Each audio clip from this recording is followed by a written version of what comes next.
Tensions are brewing in Europe too, not because of what's happening in the Red Sea. The Europeans are worried about their pipelines being sabotaged.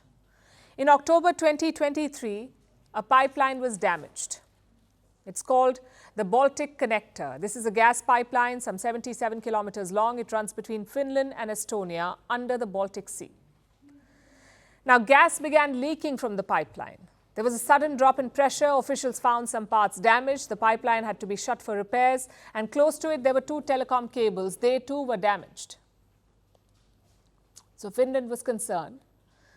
Now, it's a newly minted NATO member. It got entry just last year and it suspected sabotage. So Finland kicked off an investigation. Their police suspected a Chinese cargo ship. It was near the pipeline when it started to leak. So did a Chinese ship sabotage a European pipeline? Finland believes it did. Last month, some findings were made public. How was the pipeline sabotaged? The Chinese ship used its anchor as a weapon. The ship dropped the anchor, it dragged it across the Baltic seabed, it cut the cables and gas lines along the way. It was a heavy anchor weighing some 6,000 kilos.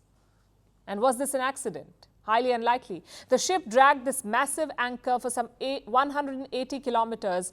If the Finnish can figure this out, it's impossible that the ship's captain was unaware of what was happening. And Finland's Minister for Europe agrees. He says it's hard to believe that this was not sabotage or that it happened without Beijing's knowledge.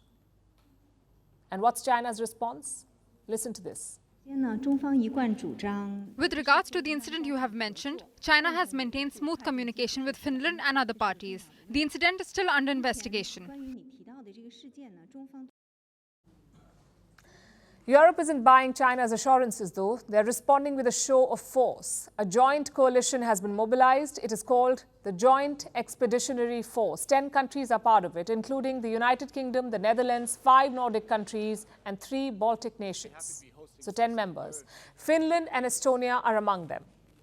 And what is the job of this coalition? Protecting the undersea infrastructure. They have deployed a string of ships.